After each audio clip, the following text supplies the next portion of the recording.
first lesson, the power of attention in marketing. This course is designed for marketing professionals, entrepreneurs, and business leaders who want to move beyond strategy into real-world execution, turning insights into action, campaigns into journeys, and touch points into trust-building moments. You'll find a series of curated conversations that extend the ideas introduced in the main lecture videos. A dozen creators kind of shoot content. As in the case of Wicked, push the most innovative stuff. Together, these courses are designed to give you both the vision and the tools to thrive in the digital marketing world ahead. I'm excited to have you. Let's get started.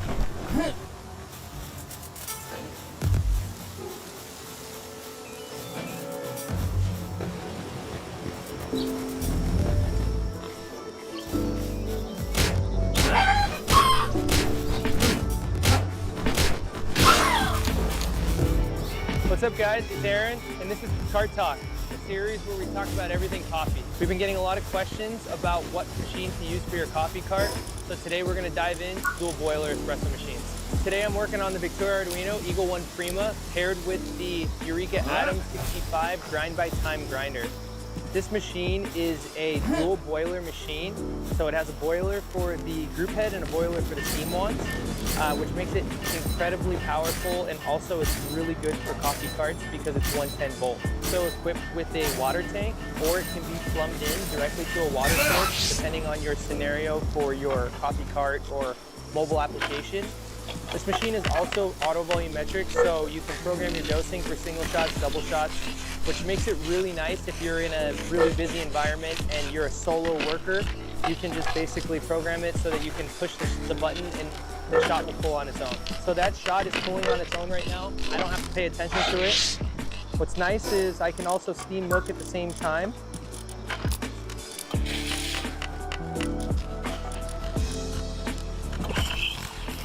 The steam wand on this machine is extremely powerful. So it steams milk extremely fast.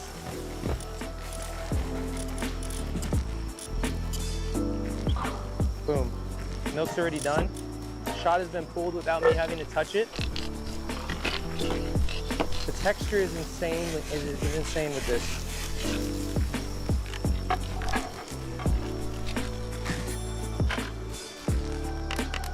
This machine is epic, makes you money, and gives you the power to make friends.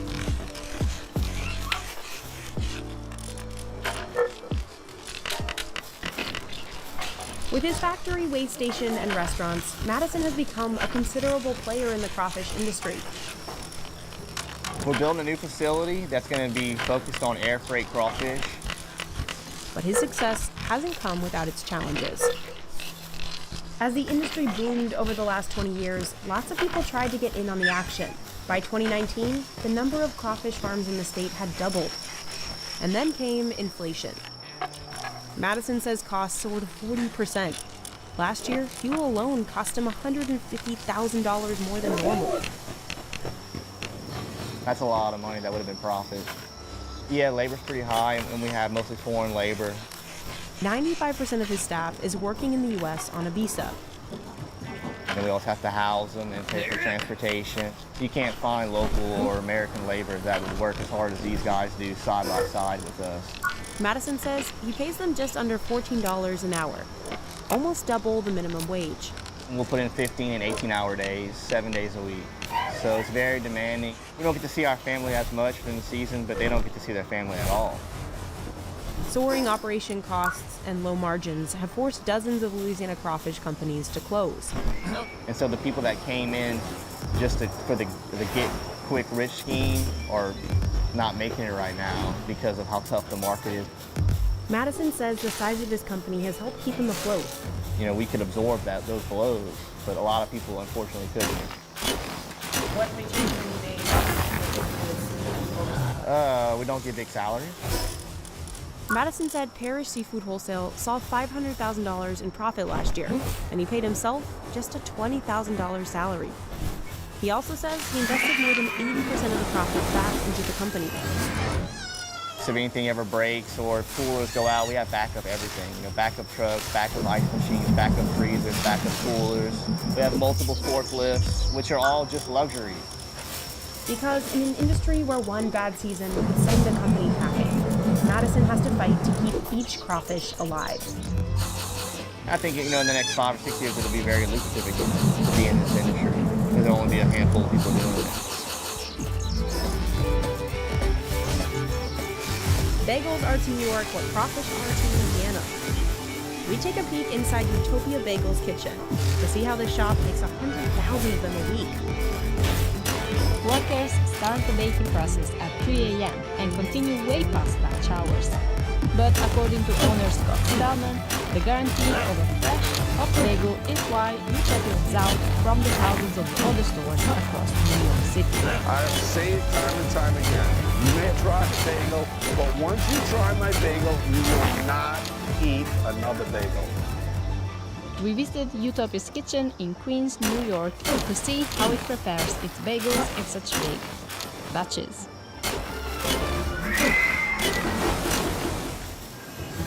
It all starts with a 41-year-old dough recipe that uses barley mold.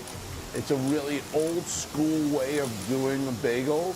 Most stores that make bagels today use brown sugar, but to make a good quality bagel, you need this ingredient. Next, they add salt and a large scoop of Puratos Bagel Improver. So what that does, it softens the dough inside and it crisps the crust outside. Then they start filling the mixer with New York City tap water, but it has to be at just the right temperature. We tend to use water that's around 60 degrees, 62, 63, but temperatures of the water may change when it's hotter and colder throughout the year. Then it's time to add in 200 pounds of all-purpose flour, a small portion compared to what they have on hand. You're looking at about 7,000 pounds of flour. Almost a 2-day amount for us that will go through all this flour, and this is actually just one of my mountains of flour. The final ingredient is yeast, but for flavored bagels, the recipe may change slightly to include eggs, sugar, or freeze-dried blueberries, depending on the flavor. There is no set time for when the dough is finished mixing. According to Scott, it takes a keen eye and years of experience. It's a thing called when it's ready. How long have you been making bagels? 18 years. Daniel's been rolling 18 years. It takes understanding the temperature in the air. It takes understanding his machine that he works with, how long it should mix. All these things are such important factors about what happens with our bagel. Once the dough reaches the desired consistency, it's cut into sections and transferred over to the rolling table, where it's then formed into one large mound. We can make up to 15,000 bagels in a day, and this will make approximately 1,000 bagels. They cover the entire thing with a plastic sheet to help soften the dough before rolling. And it's only about a 5-minute process that allows that dough to connect a little better with each other. They're saying hello, how are you? All those ingredients are basically doing that right now.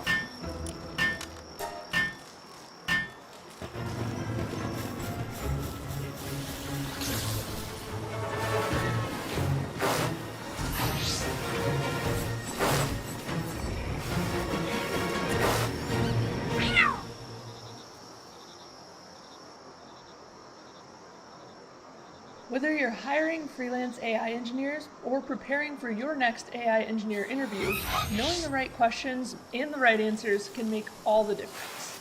In today's hiring landscape, interview preparation is crucial. That's why today I'm walking you through AI engineer interview questions and answers, based on Upwork's AI hiring guide and real-world best practices. This video will help interviewers understand what to ask in an AI interview and why, and it'll help candidates learn how to prepare for an AI interview so you can stand out. First, what does an AI engineer actually do?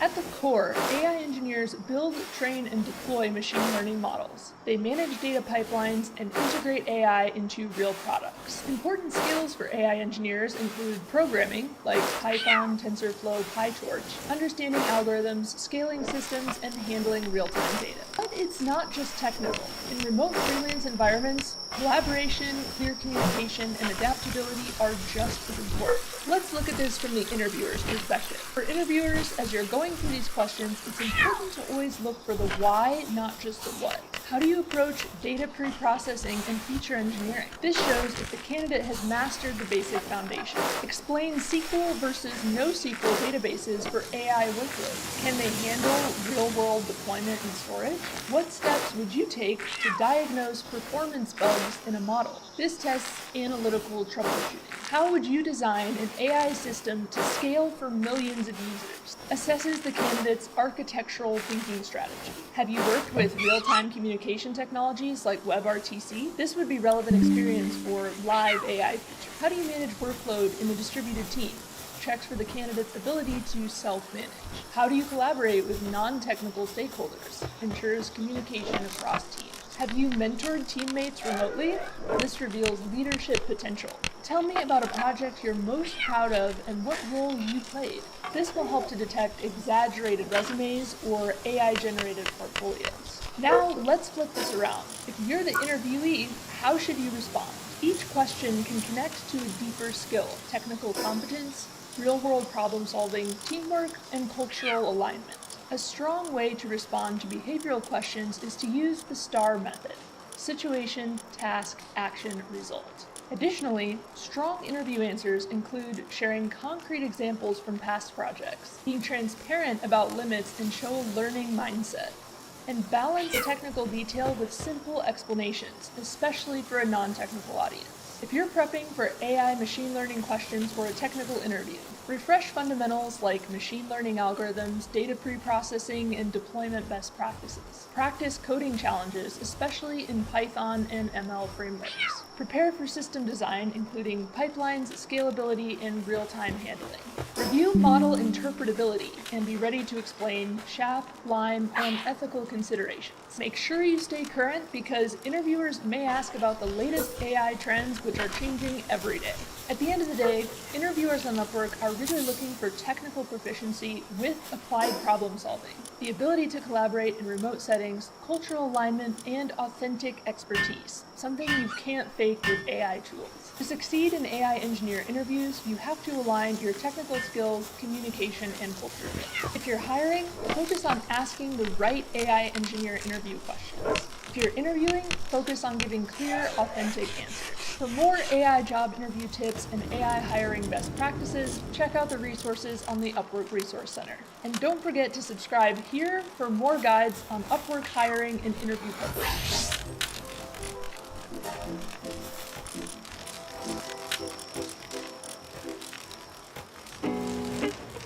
At any given point, there are 4 expert rollers on hand. These skilled men have between 15 and 27 years of experience perfecting their craft, something Scott says is a dying breed. There's not a school of rolling bagels out there right now, and these people are experts at their field. Listen, I think Derek Jeter said it best. If you put 10,000 hours into something, you're a professional. And Daniel has definitely put 10,000 hours into it. It takes an hour to an hour and a half for these hand rollers to individually slice, roll, and twist about 1,000 bagels. It takes a certain type of character because it's very tedious. You're cutting the same thing over and over. And I can tell who is rolling what bagel by the way they lock their bagel and form it together.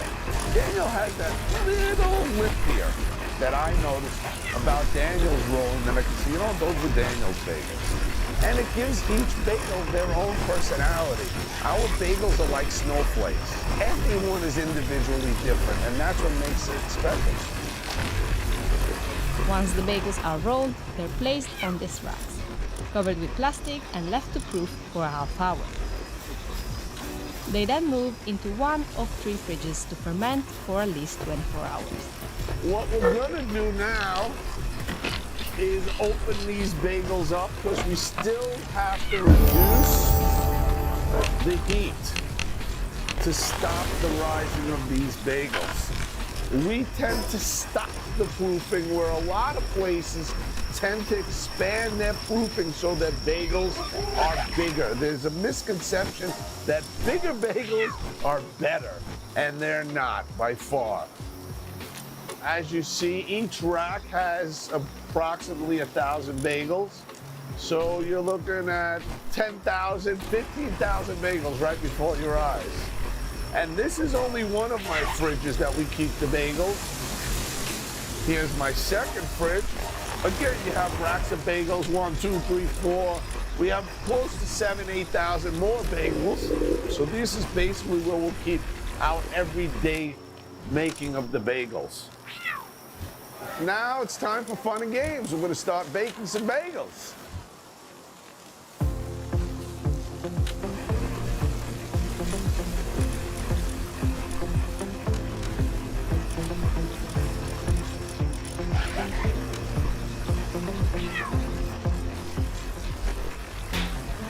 We'll always have 2 people working the oven. So there's a kettle man, which we'll call him. So he'll control the flow of the bagels into the kettle. And then there's the guy in the oven that will be his director.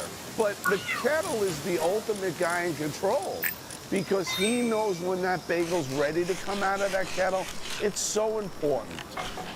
Once the bagels have been properly boiled, they're scooped over to boards that have been pre-seasoned with the appropriate flavors, such as poppy, sesame, or the very popular everything mix. Now, are these hot? Yes, they are very hot. But if you watch me, I'm constantly dipping my hand in water to remove some of that heat. Now, this again is where we put on both sides. So we're seasoning both boards, both sides. After workers carefully coat each bagel, they move the boards into the oven. Now, why we're putting them on boards? Because if we put these bagels in straight, they would stick to the slate that they're being cooked on. And we put 6 bagels on a board. There's 16 boards that'll go into the oven. And we have a Middleby Marshall, a 1947 oven. It is the heart and soul of my business. We're able to produce up to 1,000 bagels an hour on it. After a few rotations around the oven, the boards are flipped so the bottom of the bagels can cook evenly. Then they're ready to be pulled and served to customers. See, these are so, look at it, look at the color on this bagel. Look at that beautiful crisp crust.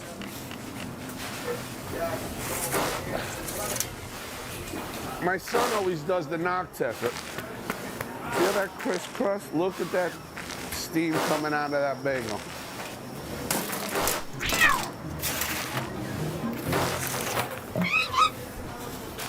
In total, Utopia Bagels offers 30 kinds of bagels and various sandwiches like the bacon, egg and cheese, or the classic lox. 43 staff members make up Utopia Bagels, and they all work like a well-oiled machine to serve the 3,500 customers who visit the shop every week. We're busiest on the weekend, Saturday and Sunday. We could have a line lasting for 8 hours straight. But you get me crying about my customers because our fan base is like none other. It's like a landmark. Everybody's been coming here for over 50 years. It's like a home place for everybody. It's the atmosphere, it's the people, it's the owner. Everybody's so nice here. And when you come in, you feel welcome. Everything is good. I've been around to other bagel stores, but there's no place like home. Scott treats you like family when you come here. Utopia Bagels is the best. The most important thing about our bagels is right here. And I get emotional about it, but it's the heart and soul. Every worker here has heart and soul. It truly is something I live for and something we work at. You know, my passion for making people smile with our food and what we produce is a joy for me. It really is. Bang Cookies started at farmers markets. Now, George Kwan and his team have grown the business to multiple locations. Here's how they make 20,000 cookies a month. George and his team source ingredients from all over the world, whether it's grass-fed butter from New Zealand, chocolate chunks from Europe, or macadamia nuts from Hawaii. Each one affects the way these cookies bake and taste. The shop's best seller is its most classic rendition, the sea salt chocolate chunk cookie. This recipe uses a mix of white and brown sugar, locally milled organic flour, grass-fed butter, and both milk and semi-sweet dark chocolate. The different chocolates give it different nuanced flavors, so it gives it more complexity. So it kind of counterbalances the difference between the sweetness of the actual milk chocolate versus the semi-bitterness of semi-sweet chocolate chunk. Each cookie is topped with a sprinkle of sea salt because when it hits your mouth, it hits it in a way that you're biting into the cookie, and then you're tasting the sweetness and the saltiness in combination. Another popular pick off the menu. I love the s'mores. S'mores, I really love that one. I know they do a s'mores cookie really well. It's like nice and gooey, but with the crunchy outside. This one's notably more time-consuming to make than the rest. Every single s'mores cookie that we do has to be pieced together with broken graham crackers that we break by hand and then manually put it in.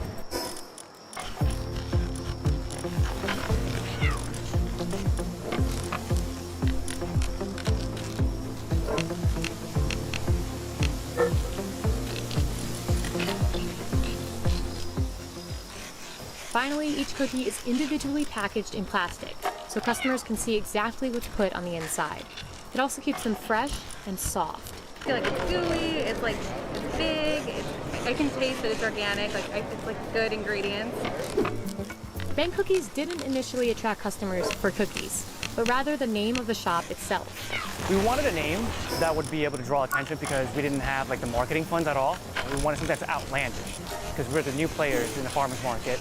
So we just had to call ourselves Bang Me Bakery in the very beginning. A lot of customers would look over like, is that a real name?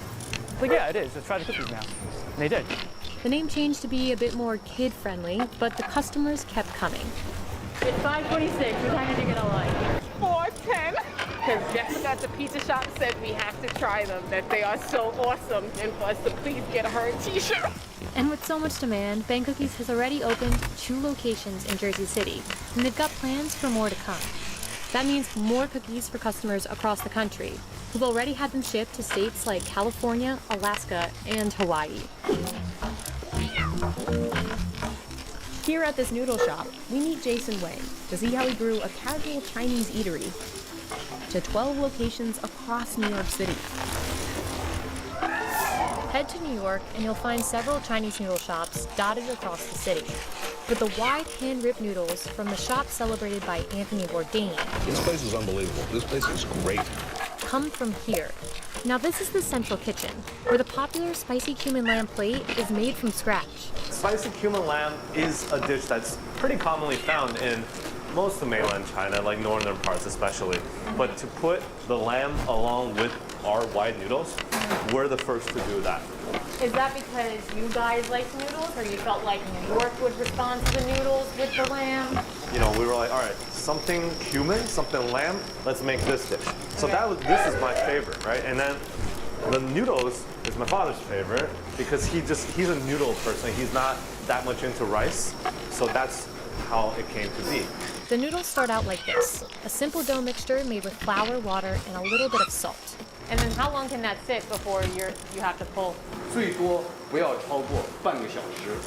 如果超过半个小时以后呢，它可能就面容易，就是拉很容易，但是呢，煮出来可能那个面有时候会有点发，效果不是很好。 So David recommends letting it sit for 10 minutes. But if you ask Jason, I say 20 minutes of resting. But once you take it out, Everyone's very angry, pretty much like. I'm pretty consistent. He changes his mind all the time. He's like, a year ago he'll have standards like these, and then yesterday he'll be like, I want to change the weights for this, and then. But one part of the process never changes: the noodle pull. Each portion is pulled to order. If they're pulled early and set aside, the noodles will lack their signature chewiness. How do you know when you've pulled far enough? Ideally 5 feet. Right. So, but I just go by. 5'3". There you go. As tall as you. Me. That's about. There you go. That's about right. Okay. Right. Yeah. So, For reference. After they're stretched, Jason strips each noodle down the middle and throws it into boiling water.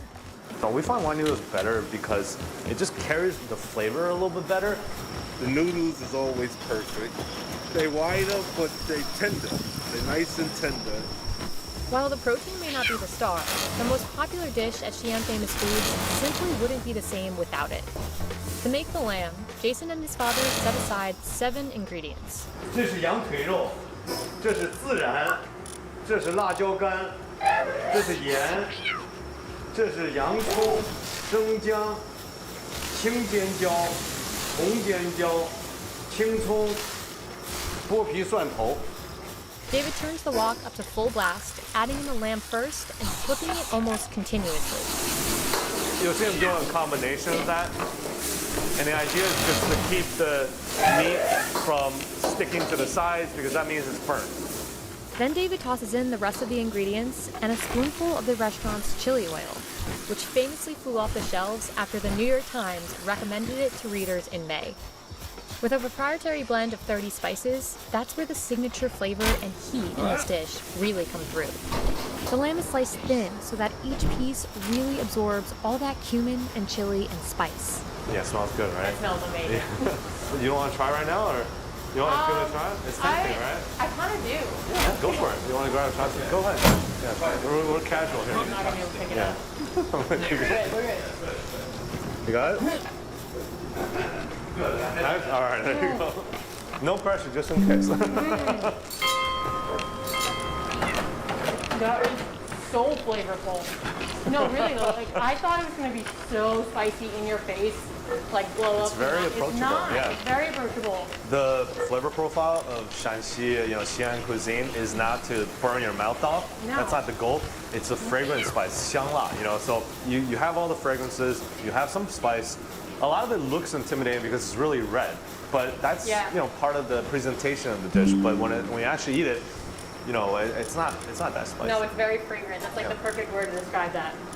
Before the lamb and noodles combine, Jason adds some more veggies, a spoonful of noodle sauce, and more chili oil. Xi'an is actually a very historical city in China. The Silk Road actually starts in Xi'an and ends up somewhere in the Middle East. So there's a lot of folks going around, a lot of culture from different parts of Asia and beyond coming into the city. So that's how it has affected our food. It's very cosmopolitan of flavors, even though it's still considered Chinese food, of course. But thousands of years of history.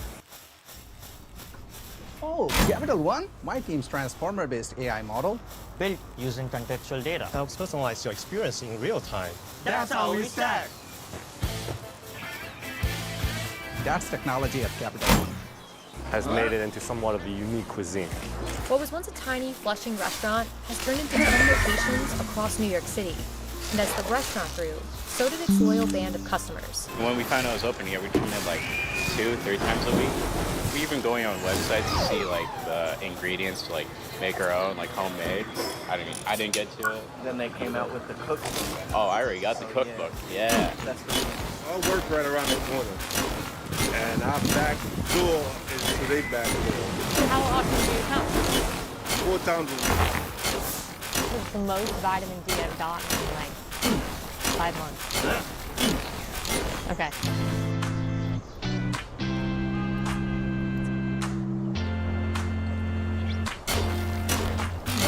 All the chili flakes are coating my lips. Oh my god. I'm like pleasantly surprised at how it's not too spicy. Jason has this like sign in the restaurant that basically says you shouldn't order something not spicy because their dishes are made and curated in a way where the recipe is valued and the spice is kind of essential. That's the flavor you're ordering this dish for. And then just honestly, the added perks are tender lamb that's just beautifully marinated and delicious. And honestly, addicting chewiness to the noodle. Look at the way it's coated. You wouldn't get the flavor and the impact of this sauce without the noodle. Like the noodle is there to accompany that sauce, and like you just, it carries that flavor throughout this whole dish. And it's just like a nice firyness. It's really, really good. It's a reason to come to New York. Oh yeah, for sure. It was worth the stop? Yeah. Try it. You will not regret it. As an Asian kid, you know, Chinese kid, you're not supposed to go into restaurants, but I don't regret that at all. You know, after 10 years of being in the business, I feel like it was the right decision. It's not just about financial reward. It's about making an impact. It's about people recognizing what we're doing as a way of, you know, spreading our culture. That actually is worth more than anything else.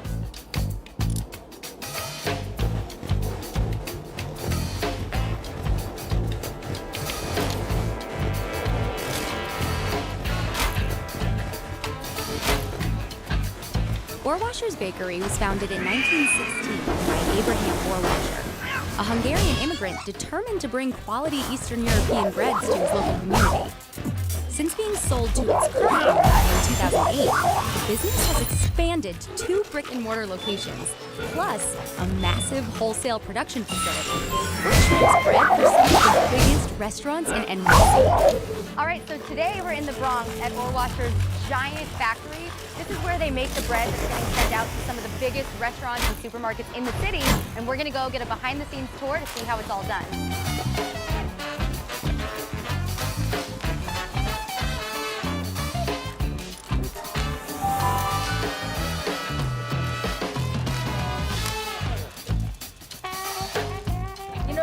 The hairnet's a really good look on everyone. I really like it. It reminds me of Lunch Lady. Exactly. That's what you're giving me right now. Yeah. Let me look. Great. Ta-da! Pose. You ready? Yep. The factory is split into 3 separate areas for mixing, shaping, and baking.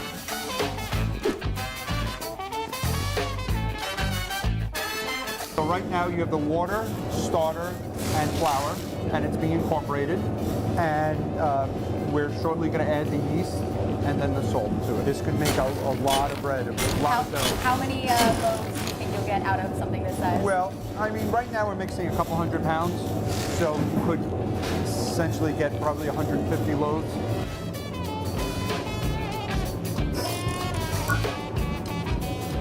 A lot of dough.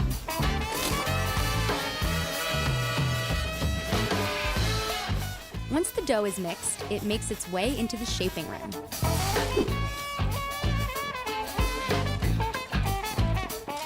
Bakers and machines work together to shape 40 different types of dough daily, which will produce over 150 different types of bread products overall. They make everything from the classics like ciabatta and sourdough to more original options like the nutrient-filled raisin and sunflower seed spelt.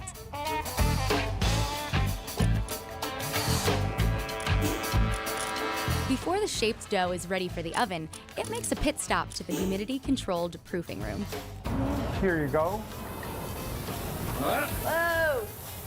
Oh, it's like a sauna in here. Well, not quite. I mean, I feel like this is good for my pores, though. After proofing and fermenting for various amounts of time depending on the type of dough, everything eventually makes its final destination into the oven room.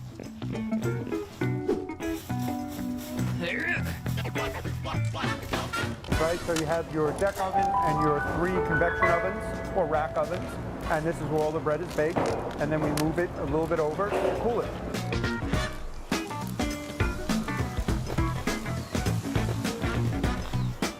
The freshly baked bread is then shipped out first thing in the morning, 7 days a week. Well, all except one. How about this guy right here? Perfect. Is this mine? I can take him home with me? It's all yours. Fresh out of the oven, baked bread just for me. Oh my God, it's amazing. Thank you so much. You're very welcome. Pete, this was excellent. Thank I you really very much. appreciate you taking us behind the scenes. We had a lot of fun.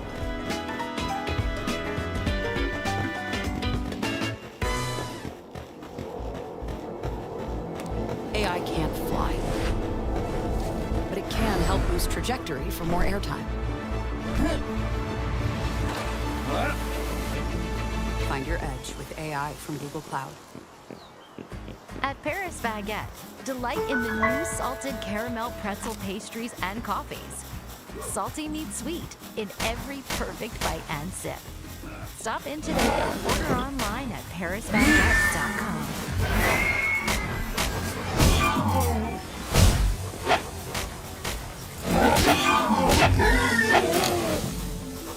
Next up, we meet a Sicilian father and son duo who turn their shop into a big business, pumping out thousands of pounds of cheese each week. Been coming here for about 20 years, and it's the best Italian food on Arthur Avenue. Best mozzarella I've had. You can go across the country, you can go across the world. There's not better mozzarella than this place. Hey guys, it's Spencer, and today we are on Arthur Avenue in the Bronx. I'm super excited because we're heading over to Casa della Mozzarella. This place is known for their epic hand-pulled mozzarella and amazing Italian sandwiches. So let's go check it out and meet the king of mozzarella. Walking into Casa della Mozzarella, you're instantly transported to Italy. The narrow shop is full of dried pastas, hanging deli meats, and of course, lots and lots of mozzarella, which the owner and his son make from scratch every single day. With countless awards and media coverage, Orazio Carciotto and his son Carlo are now local celebrities. But they didn't start out that way. The story just is incredible if you think about it. I call it the American success story, the American dream. He came here from Sicily. He was about 27 years old. My mother said, if you want to marry me, you have to move to this country. He came here with no English, and slowly and surely, he built his name through sacrifice, through hard work, sweat. No, I did it little by little, and it was nobody. And I can say in front of God, nobody else will nothing. Nobody give me one penny. So they make you feel proud. Not even special, proud of myself. Yeah. In the first years after he moved to America, Orazio worked odd jobs, ultimately ending up here. When the shop's original owner wanted to retire, he helped Orazio buy the business. It officially became Casa della Mozzarella in 1993, and the family's success has skyrocketed since then, thanks mostly to the fact that their mozzarella is really, really good. If you want to put your recipe out of yourself for mozzarella, man, you have to know everything about mozzarella. Start it. To me, mozzarella is like art. I find food is art, of course, in general. But for me, you know, we started with a blank canvas, as you saw. We started from just a box of curd, and then we blended it, we molded it, and then we just formed different things. And as you see throughout the process, we'll form different shapes. We'll do bocconcini, as we're doing right now, knotting it. We'll do mozzarella, we'll stuff them with prosciutto, or the typical famous burrata that's been so famous. It's so simple, but yet it's not. One of the reasons they're so successful is pure dedication. In the early days, Orazio made everything himself, working non-stop to ensure his products were of consistent quality. Now that Carlo is around, he's finally able to take a small step back. I learned from the best, I guess. I don't know if I surpassed them yet. We'll see in a couple of years. Now remember when I said that to me mozzarella is an art, because look how we started. We started with a canvas of curd, and now we have a finished product. While everything starts out the same, the finished product could be one of several things. Prosciutto mozzarella, scamozza, bocconcini, burrata, and last but not least, the Triscio fior di latte mozzarella. And here at Casa Mozzarella, we have a bottle. It's just different. It's just different. That's why I say it's just different. We want to make it just different. It's just different. Obviously, we had to put it to the test.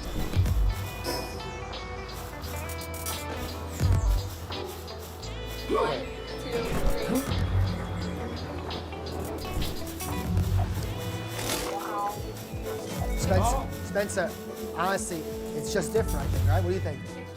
It's just different. Like, how's that mozzarella? That's how we do it over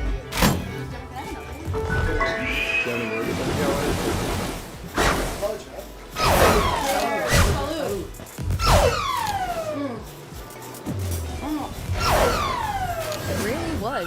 just different. And if the mozzarella was that good on its own, I couldn't leave without trying it on one of the shop's signature sandwiches.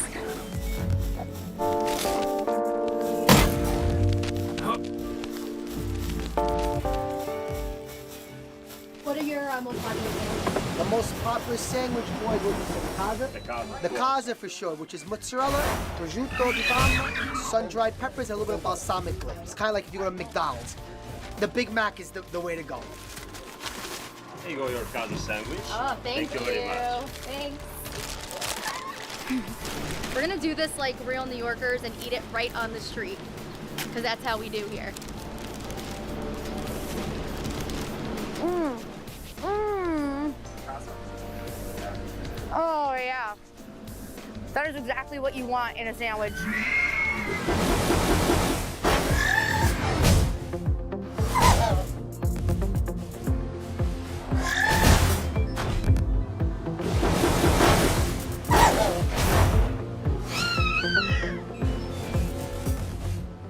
The mozzarella on there obviously is the main event. I mean, that's why we're here today. And it definitely is what you taste the most in a sandwich, but for whatever reason, it's not overpowering. It's creamy, it's light, and then of course you get a little bit of that sweetness from those sun-dried peppers in there, which really just kind of brings it all together. It's like this, a little salty from the meat, creamy from the mozzarella, and then a little sweet from those peppers, all wrapped up into this beautiful bread. I could eat this every day.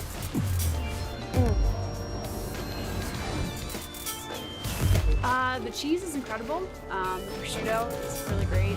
The sandwiches are huge. They keep me full the whole day. Just feels really authentic. Like, it feels like I could be in Italy right now.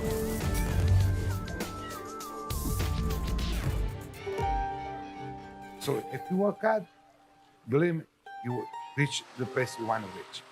Yeah, I come every day, get up every morning for 30 in the morning, I'm happy to go to work. I can do now, I can take it easy. I got him, I got other people that work with me for a year, I can trust them. But it's my routine. This, to me, represents what this city can do. A man comes here from another country with the dream, creates the dream, passes it down to his son. I always said to myself, there's two main things in life. Make yourself proud, make your parents proud. And when I go outside, that for me, the biggest accomplishment would be people will say, hey, Carlo, how are you? Doing good. Look, remind me just of your father. I don't think I can have more accomplishment. I can say.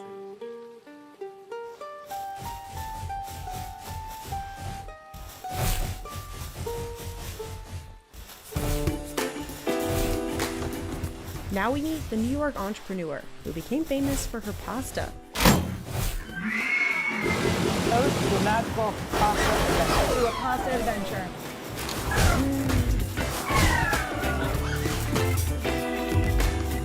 Chef Missy Robbins has 2 Michelin stars under her belt. After the success of her first solo venture, Lilia, an Italian restaurant in Brooklyn, she recently opened Missy, pronounced like her name, but spelled differently.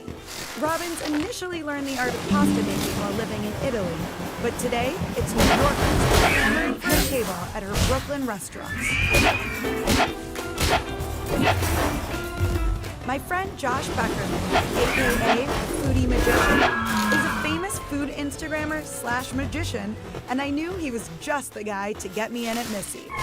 Hey guys, it's Allie from Insider. And it's Josh Beckerman, the Foodie Magician. And Allie, I wanted to take you today to one of my favorite restaurants in all New York, and probably America, Missy. All right. Let's do it. Missy, you know Allie? Well, I told Allie this is my favorite pasta restaurant in America. I've never been here before. I've been to Lilia. I love it, so I'm dying to try. Why haven't you been here? Because it's a really hard table to get. Yeah. Well, you know people. We can help you with that. Now I know people, we can help you with that. I'm dying to look around and see how the magic happens. All right, great. Where do you want to start? Pasta room? Yes. The pasta room is where Missy and her team make 10 different kinds of pasta each day.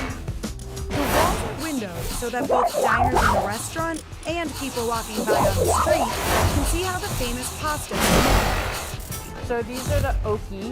What she's done is she's heated out, she's heated the pasta, and we're going to a combo of sheep's milk ricotta and cow's milk ricotta, and she pipes all along and then covers the second sheet, and then just punches them out with a little ring here. Apparently, people think I made up the shape. It's not true. Well, you know what I would call that shape? A circle. So that's just Well, And then what's happening over here? over here, these are really cool. So these are called malaritas. These are little Sardinian handmade pastas. Each one of these is handmade. Okay? Teach us what to do. So you just take your little thing and you press your thumb really hard so that it curls over itself. Okay, There you go. Great. You Hold got on, it. Hold You on. got Let's it. try again. What's Josh doing? I'm doing a little curl. Josh, all right, ready? One more. Ready? Look at that. Yeah. Press and move. Okay, Yeah, it is. Imagine how these guys feel. Can I try it? I eat raw pasta. Really good. I created a new shape. It's called the doodle pasta. Believe you're hired. Once we learned how to make the pasta, it was time to learn how to cook it. We are going to make chickpea pappardelle with chickpeas, rosemary, garlic, lemon. Why don't you guys come back here and cook with me? What people don't often realize about cooking pasta is like you want to undercook it in this part so that you can finish cooking it in the pan. I used to go to this place in a tiny town in Tuscany. Need a new ride? We built Capital One's chat concierge to help you shop for a car. It uses multi-agentic AI with self-reflection. So demand a plan to get you behind the wheel. That's how we said! That's technology. And eat a pasta that was chickpeas and rosemary and cheese. And I, for some reason, have been thinking about it since then, which was 19 years ago, and finally put it on the menu. I don't know what took me so long. Josh, how excited are you right now for this? Beyond. This is a dream come true for me. Toast to a magical pasta adventure. To a pasta adventure. At the end, there's that little lemon zest. Just at the end. Subtle, but Do you see why I've wanted to make this for 19 years? I love the story behind this because I feel like I'm kind of transported back to, your time in Italy. And Yeah. Every dish for me sort of has like a reason of why it's not. I think there's a familiarity to my cooking that makes people feel like they're eating something they know, but they're eating it in a little bit more refined fashion than they can necessarily do at home, but it makes them think of things they might have grown up with. finally, it is the moment of truth. Tasting the pasta. Oh. here it is. Oh, That looks incredible. smells amazing. Oh my goodness, beautiful. Thank you so much. Sheep's milk ricotta inside of the ravioli. I love that. What are you tasting right now? The bartarga adds that little salty fishiness to it, which I like. Mixed with the lemon. This is a very addictive dish. I gotta go for more. You know what I always say, Allie? Is diet starts tomorrow. I say that every day.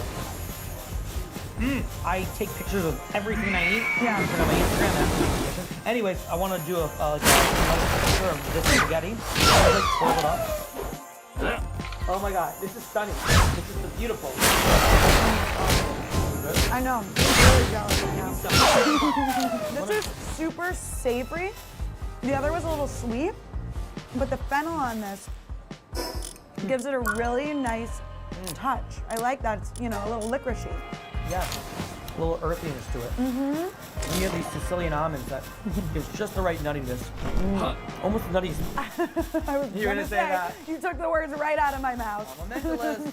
My favorite reaction that I will ever get from anyone is I was just in Italy and this is better than anything I ate there. I mean, I went to cook pasta in Italy and studied it and over the last many years, and I think when people have just been there and they can feel like they're back in Italy eating food that's equally as good or in the same league or better, to me that's the biggest compliment. Or when people say this reminds me of home. Heading to Brooklyn, we tour Green's Bakery to see how the owner built the biggest babka wholesaler in New York City.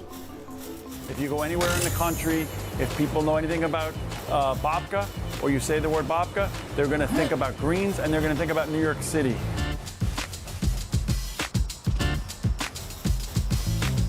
Green's Bakery is a third-generation family-run business based in Brooklyn. It's actually New York's biggest babka wholesaler, and it sells its legendary babka to some of the most iconic delis and markets in the city, some who replace Green's packaging with their own. Whether it has our name or not, you're gonna find that it's Green's babka. So if you've ever bought a loaf of babka in New York City, there's a high chance it came from Green's. The 70-year-old business produces roughly 4,000 loaves a day, 6 days a week. Its babka comes in 2 flavors, chocolate and cinnamon, with chocolate babka being the best seller. From a basement kitchen to a factory, we're here in Brooklyn to get a behind-the-scenes look at how Green's Bakery turned its babka into a legendary institution. Green's Bakery was born from the traditional recipes of Hannah Green, a Holocaust survivor who came to the United States from Hungary after World War II. When she brought her family to the U.S. in 1948, her sweet, braided babka recipe also came in tow. Hannah Green started off making babka for just friends and family when she first moved to the Lower East Side. Then, Green began selling her treat at her son-in-law's restaurant called Green and Ackerman in Williamsburg in 1980 as a dessert called kokosh cake. Customers and neighbors fell in love with her cake, requesting it nonstop. She was not really thinking of it as a business, she was thinking of it as a way to help the people in the neighborhood and share her love. Her son would go to the local supermarket and take empty boxes and bring them back so she could deliver them to the people. And all of a sudden it became the basis and the format for a business model.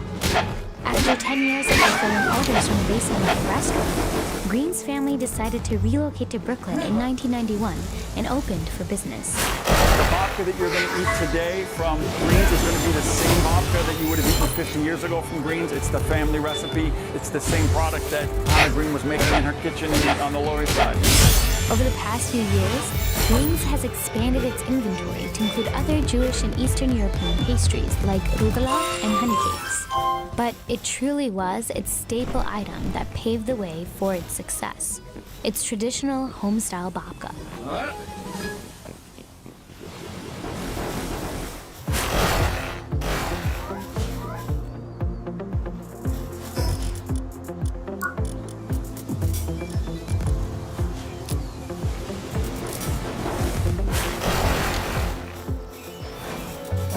Babka starts off with simple ingredients like sugar, flour, oil, water, eggs, and there's absolutely no butter or dairy.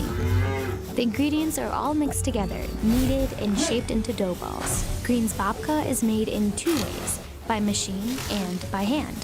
First, the dough is flattened out in a sheeter. Once the dough is at the right thickness, it is inserted into an automatic pastry production line. Depending on the flavor of the babka, either liquid marble cocoa or cinnamon is sprinkled onto the dough. Then, the wide slab of dough is cut in 2 and twisted into a roll. At the end, 2 workers braid the dough to form the legendary babka shape. Green's workers package the products and prepare them to be delivered to grocery stores, markets, and delis across the city and the country. With the overwhelming scent of chocolate and cinnamon goodness filling the bakery air, I couldn't wait to get my hands on the legendary babka. This is my first ever tasting of a chocolate babka.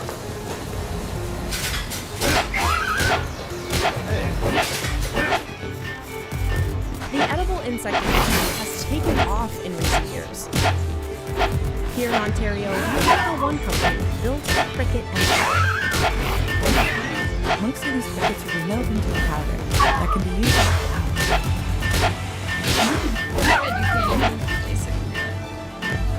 Or you can snack on them whole like chips.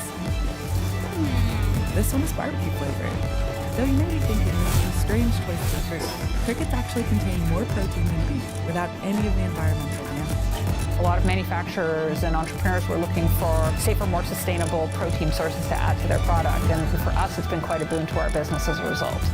We went inside Canada's Entimo farms to see how they turn crickets from bugs to brunch. For most of us, crickets are just the soundtrack of our summer nights. But Darren Golden they should be used to create sustainable and delicious food. Just reimagining how to feed a population of 9 or 10 billion people on an overcrowded planet. Now they harvest about 50 million crickets a week, and they're aiming to triple production within the year. The trickiest thing is that there's no real manual. In terms of this kind of scale and density, there's no manual. It's figure it out as you go. Nobody's ever done free-range cricket farming on this kind of a scale before. It all starts here, where the crew covers boards with a mixture of damp soil and peat moss. Making mud pies. And the pregnant females flock to lay their eggs. It may look like just dirt and some grains of rice, but actually... There's probably thousands and thousands of cricket eggs in there. And in this room, about 15 million eggs. Of the 900 different species Darren could choose from, he chose the tropical house cricket because of its simple feed requirements. It's a cricket that does well in high densities, grows really fast, and is a super delicious cricket. Every single part of this cricket is edible. Plus they have nutrients like fiber, iron, and calcium. After roughly 9 days, the eggs hatch and they'll hang in the nursery for about 2 weeks. Crickets definitely require a nice warm environment. Being cold-blooded animals, their metabolism is controlled by temperature. So if you keep them on the warmer end of their preferred temperature, they grow faster. And then once they're big enough and ready to handle life in the big grow room, then we transfer them from the nursery into the grow room. It only takes a crew of 5 to maintain this colony of millions. The crickets here eat a mixture of corn, soy, and some flax. On average, the crickets die on almost 1,000 pounds of feed a day. That's often staggering for people because you think of crickets as such tiny little animals, but of course when you got 10 or 15 million of them, they consume a fair amount of feed. To put it in human terms, 15 million crickets is nearly twice the population of New York City. But growing all these crickets is still more sustainable than farming pigs, poultry, or cattle. To produce just 1 kilogram of cow meat takes a staggering 22,000 liters of water. And to produce that same amount of protein from a cricket, only a few hundred liters. Growing crickets also has other advantages. So one of the interesting things about insects is that there's very, very few diseases that are transferable from insects to humans, which is very different from farming mammals or chickens. And crickets do not have any known viruses, or the species that we produce has no known viruses that can affect them. And of course, certainly no zoonotic viruses or viruses that can cross species. The 3 entomopines can produce 9,000 pounds of protein a week, enough to fill the daily protein requirements of about 80,000 people. By and large, most of our customers are either integrating it into a finished good, like a dog kibble, a dog treat, or selling it as cricket powder under a different brand, or putting it in something like a superfood smoothie mix, baking it into other baked goods and other snacks. Even their poop is a usable product. And as you can see, the floor is covered with cricket manure.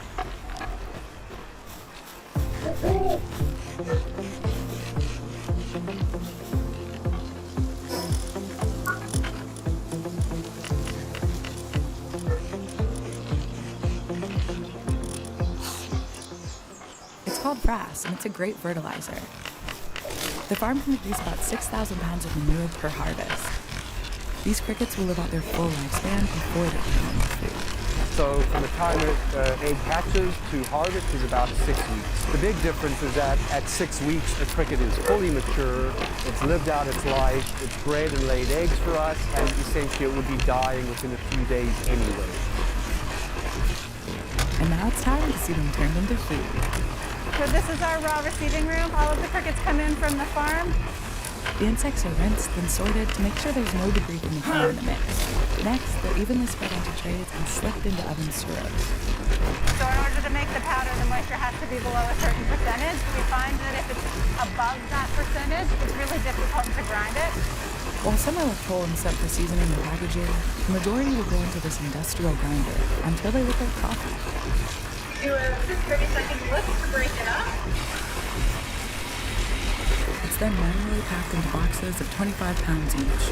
Every day they turn 15,000 crickets into 500 pounds of powder. The secret sauce is really in the metrics. It's in exactly how your setup is done, the ratio of eggs, surface area of feed, and it's kind of like a big, giant recipe, and everything does have to be perfect for it to function the way that we function. But there's still room for improvement.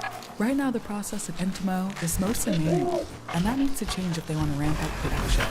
And so we're looking at more automated solutions, which will allow us to actually produce 3 to 4 times what we are capable of doing now. Entimo Farms hopes this will also help bring costs down and make their products more affordable. Cricket flour sells for roughly $12 for every 4 ounces, which is 45 times the price of all-purpose flour. But it's not really the price that's holding up some customers. Perception in North America around insect as food is certainly a challenge, and it's one that we are striving to rise up against. In Asia, crickets are already a popular food, and Darren is confident the appetite for crickets is only going to grow. Super exciting thing about insect farming is scale up is super fast. Each cricket lays 600 eggs or so, and so in a crisis event, if we needed to scale up our production, we can do it really, really fast. Nigeria is the world's biggest producer of cassava, or yuca. The root is a staple food here, made into fufu and gari. In some regions, it makes up as much as half of the calories eaten. So if I'm home with every part of Africa. Cassava became so popular because it resists drought and pests. The root is calorie-rich, high in vitamin C, and can replace more expensive starches like wheat or rice. Experts say areas that grow cassava are less likely to endure famine. Today, cassava is finding growing markets in Europe, North America, and Asia, touted as a versatile gluten-free superfood.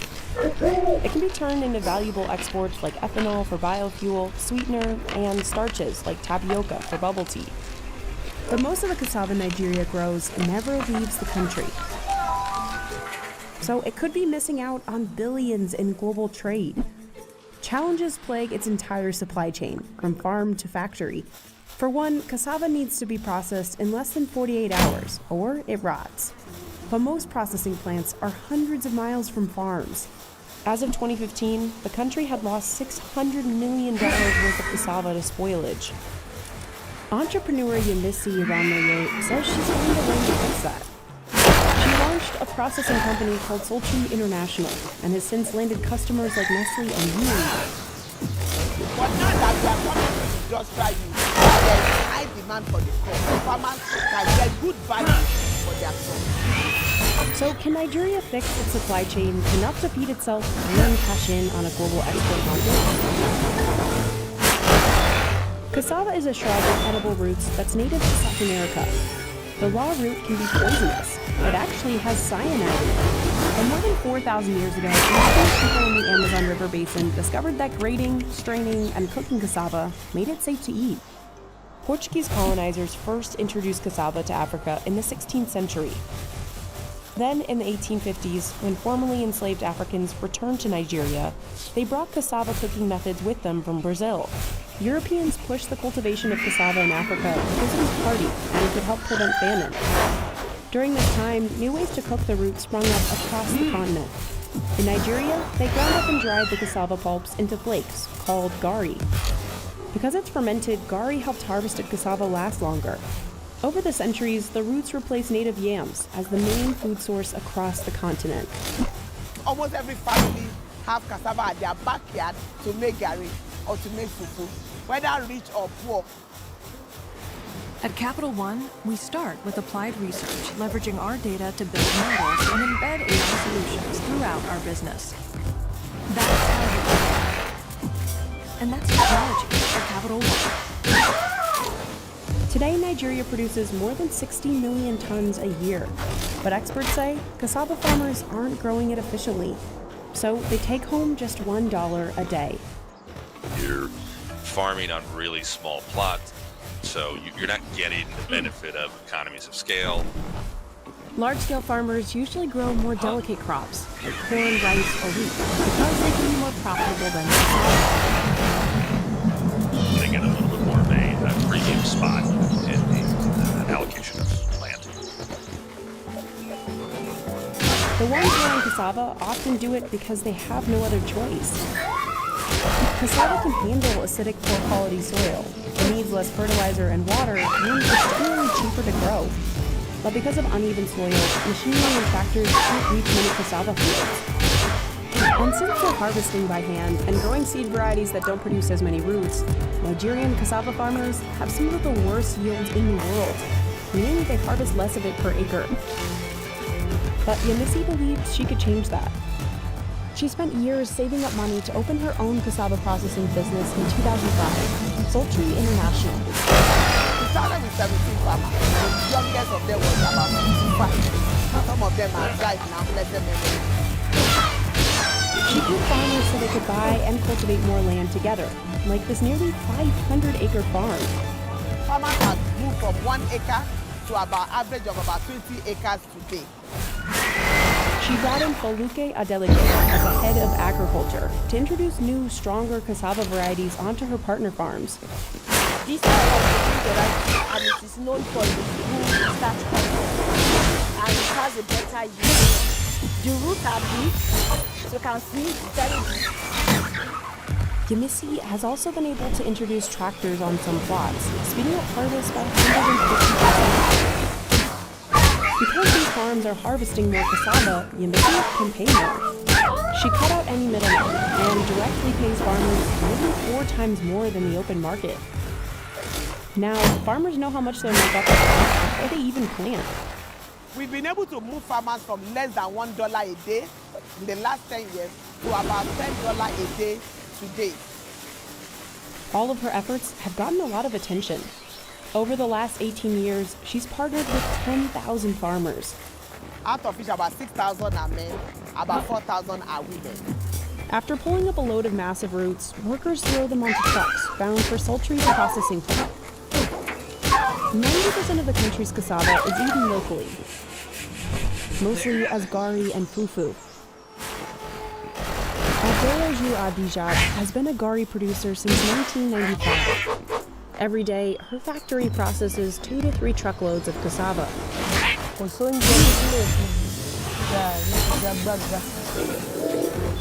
Workers peel and wash the incoming roots.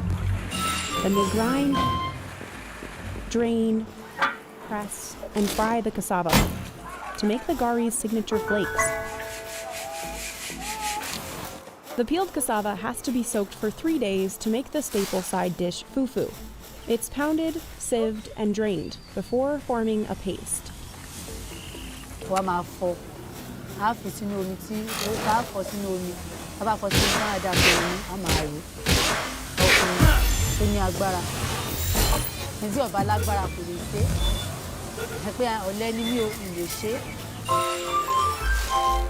Fufu sells for 5 cents a piece. Yemisi, however, envisioned processing cassava into much more valuable products, like starch and sweetener. But she faced another big challenge, getting these roots to factories. Since cassava is almost 75% water, it's perishable, and can spoil within just 48 hours of harvesting. So it basically needs to be processed in some way, almost immediately. But most factories are near cities, down long roads in poor condition. I saw farmers were traveling 200 kilometers, 300 kilometers, and before they get there, the trucks are bad or trucks are broken down. Until recently, 40% of cassava grown was lost to spoilage, and processing plants weren't working at capacity. So Yemisi tried something different. So I decided to relocate the factory to a place that was near the farmers, even though far away from the customers. Because once it's processed, cassava won't spoil as quickly. Today, Sultry handles 100 million kilos of cassava a year at factories like this one. This is the area where the reception is done. That's Ogubo Odegwa Florence, the plant manager. The payloader that brings heaps of cassava drops it inside this silo. The belt takes the cassava to the dry cleaner. That removes some preliminary dirt, dust, sand. A wet wash finishes the cleaning process. And gets into the peeling machine so that further peels can be removed from the cassava. Those peels will be used as animal feed. They're a cheaper alternative to corn feed. Then the crusher chops the cassava into smaller pieces. The final processed cassava starch or flour can be made into a number of products, from pastries, breads, noodles, seasoning for Nestle, and tapioca pearls for bubble tea. This is also the first sorbitol factory in all of Nigeria. The sweetener it creates can sell for over 10 times the price of raw cassava. Unilever uses Yemisi sorbitol to make products like toothpaste and mouthwash. Imagine how many we are in Nigeria or in Africa, and all the sorbitol imported into Africa come from Asia. And yet we almost brush our mouth every day, whether we are poor or rich. While huge customers have helped Yemisi become one of the largest processors in the country, she hasn't been able to export much. She does ship her sorbitol internationally, but hasn't had luck exporting flour or starch, and she's not alone. Nigeria is the world's top cassava producer, but it's ranked 59th on the global list of exporters. In 2021, Thailand earned nearly $1.3 billion. Nigeria. That same year, Nigeria earned just $1 million. It's not like the demand isn't there.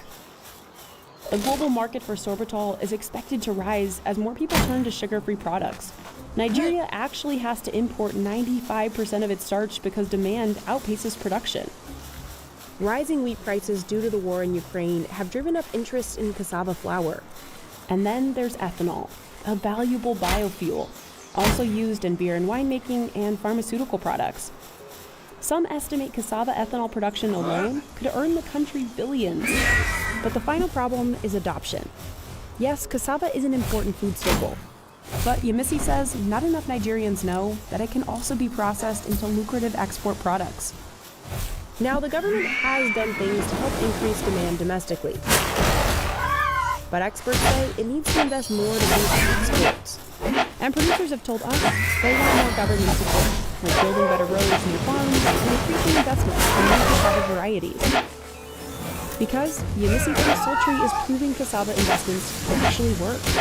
I remember like 12 years ago, farmers would farm, they had to call the cows to come and eat because nobody to buy.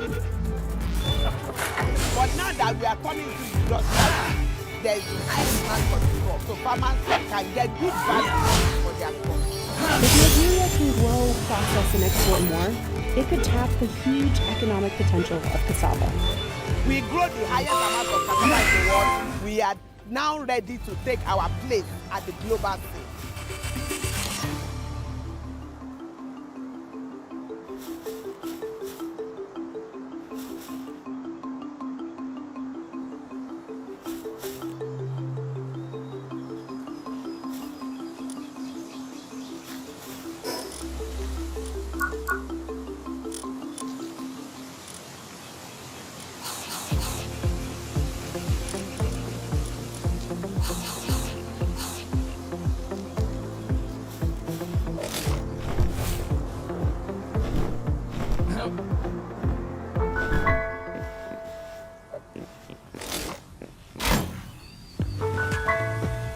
From giant farms keeping bananas from going extinct, to the factory churning out your Ben & Jerry's ice cream flavors, to one of the few dairies that's certified to make creamy gorgonzola cheese in Italy,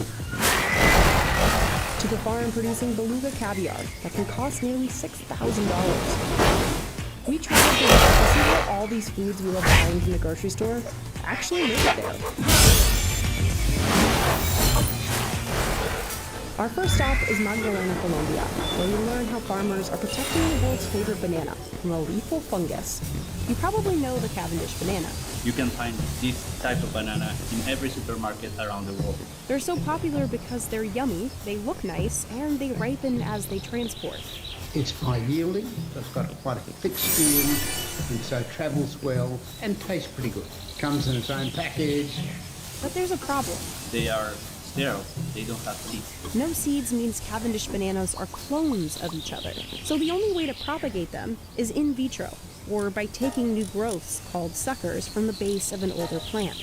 But since they're all genetic copies, Cavendish are really vulnerable to disease. The domino effect, if you have everything wrong with just one clone, one disease can kill everything, plant by plant.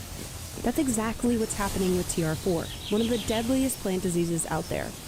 The fungus doesn't spread to humans, but it does eventually kill the banana plant, so no more fruit grows. Scientists guess the fungus probably started somewhere in Southeast Asia in the 90s and quickly spread across the globe. Then in 2019, it hit Latin America. Combined with the Caribbean, that area grows 75% of the world's bananas. Primero una reacción de mucho de impacto porque el fusario no estaba ni cerca en el continente y de repente aparece en nuestro departamento, en el departamento de La Guajira, uno de los departamentos más importantes de producción bananera. To make sure the fungus doesn't spread, farms across Colombia have implemented biosecurity measures. Eva Norte 2 was one of the first farms in the country to detect TR4.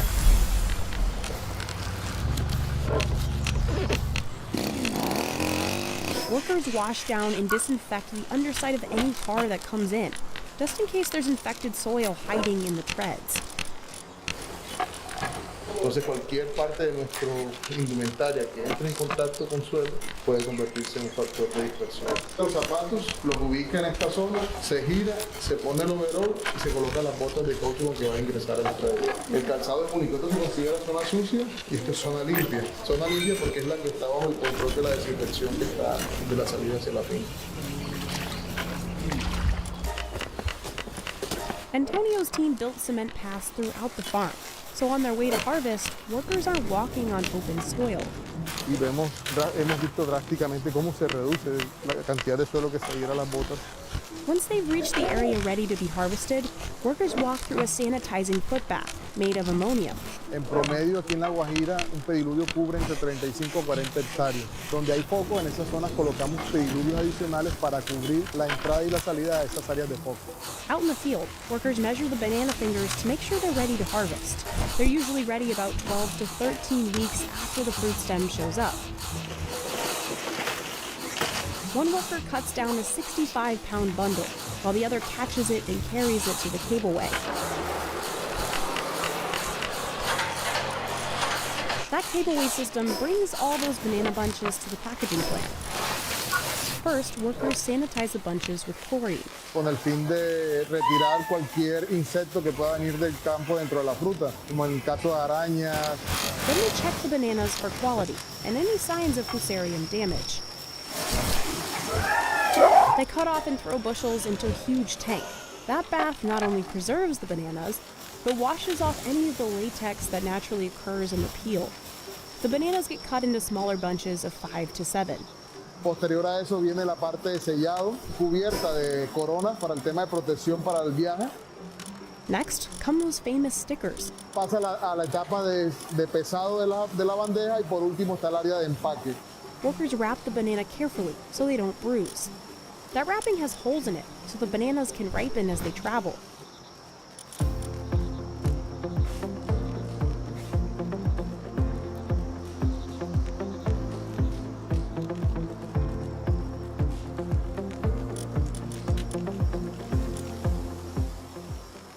No more than 4 hours after the bananas are harvested, those boxes end up on pallets, loaded onto trucks. En este caso, para el día de hoy tenemos 960 cajas de bandeja 3 libras y 960 cajas de Walmart. The bananas are trucked to the nearby port, where they're moved onto ships. This shipment's headed to the U.S. To make the ice cream base, the milk heads to the blend tank. Cream, milk, and lots of sugar are churned together. The factory goes through 6,700 gallons of cream every single day. Every ice cream flavor starts with either a sweet cream base or a chocolate base. Next, the mix master will pour in eggs, stabilizers, and cocoa powder if it's a chocolate base. Then it's piped into the pasteurizer.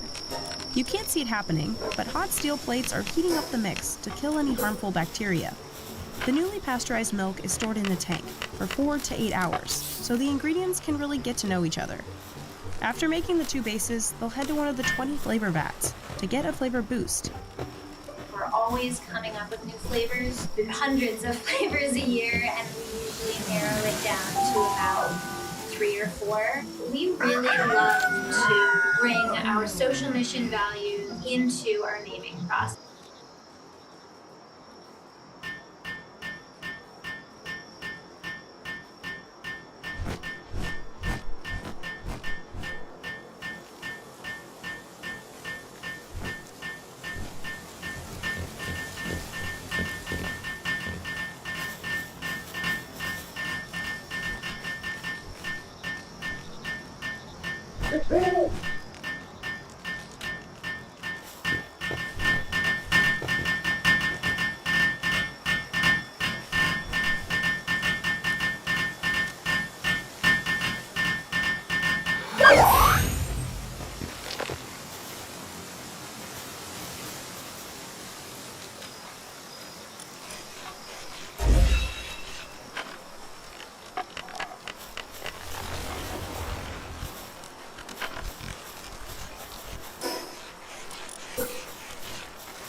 Palworld.